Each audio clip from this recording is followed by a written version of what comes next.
The most important battle I ever won was the one I fought against my alarm clock. For years, that little digital box on my nightstand wasn't just a tool, it was my sworn enemy, the harbinger of a daily defeat. Every morning, its shrill cry would drag me from the depths of a heavy, dreamless state, and I would surface feeling like a diver who had ascended too quickly. My head would be thick with fog. My body felt like it was filled with lead, and a wave of irrational anger would wash over me. It didn't matter if I had slept for 5 hours or a luxurious 9.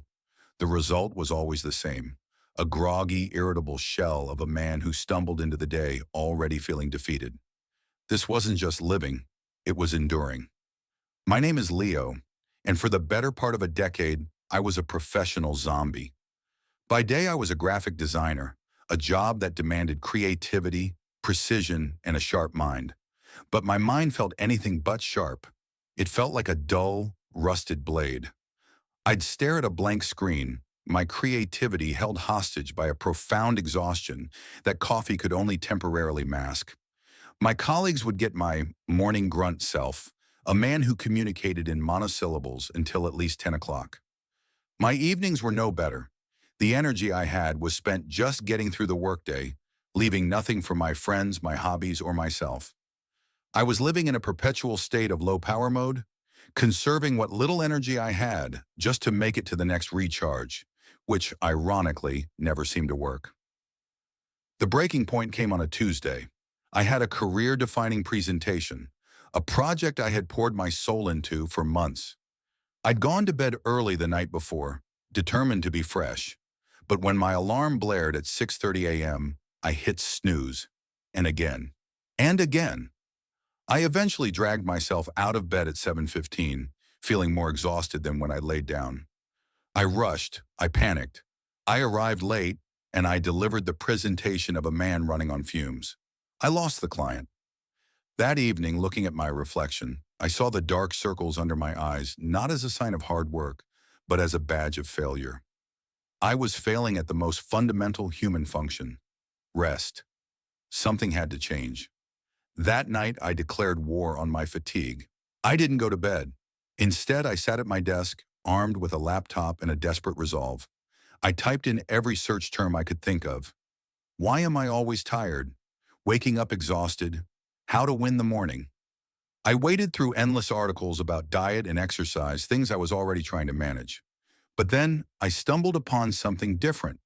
It was an article on a reputable news site, telegraph.uk, that referenced the work of some researchers. It wasn't about a magic pill or a complex morning routine. It was about a rhythm, a hidden clockwork mechanism inside all of us, the sleep cycle. It was a revelation. The article explained that our sleep isn't one long, continuous block. Instead, it's a beautifully orchestrated dance of 90-minute cycles. Each cycle has 5 distinct stages. Stage 1 is that lovely, floaty feeling of just dozing off. Stage 2 is light sleep, where your body prepares for the deep dive. Stages 3 and 4 are the deep and very deep sleep stages, the crucial time for physical repair and restoration. This is when your body is essentially offline. Finally, stage 5 is REM sleep, the famous dream stage, where your brain processes emotions and memories. The article presented a stunningly simple explanation for my morning misery.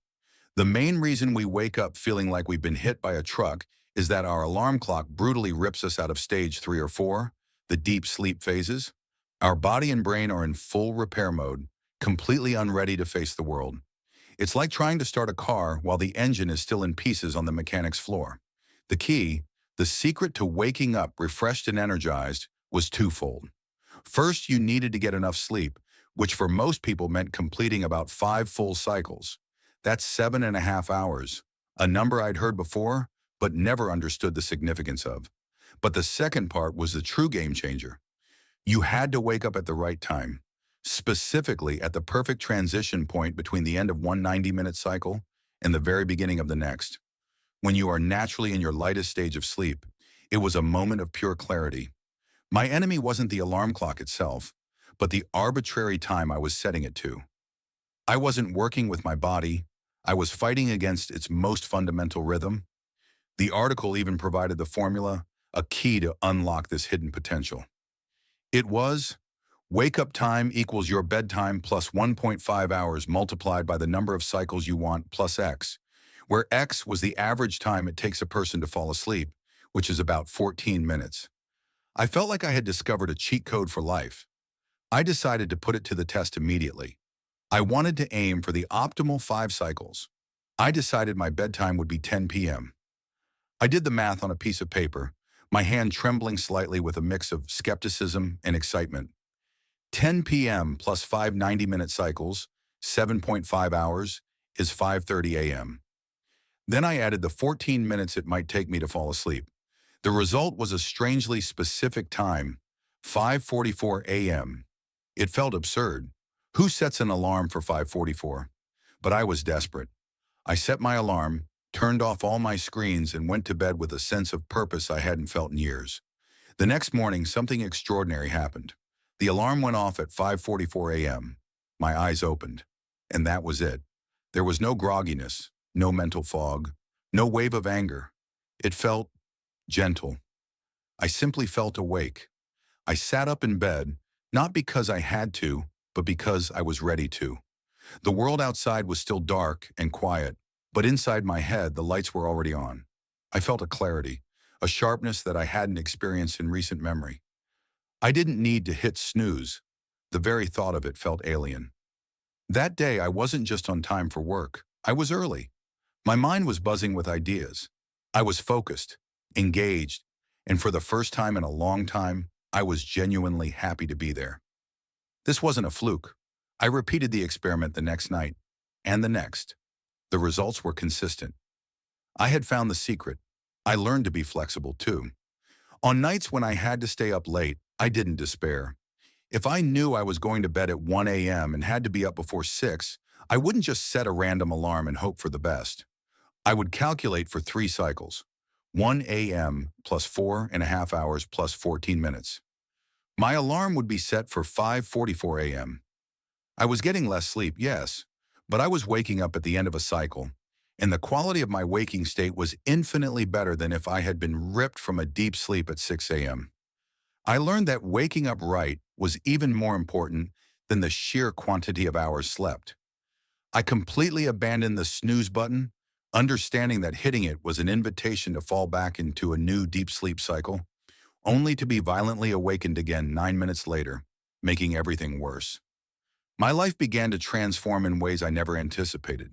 The benefits rippled out from those quiet, clear-headed mornings into every corner of my existence.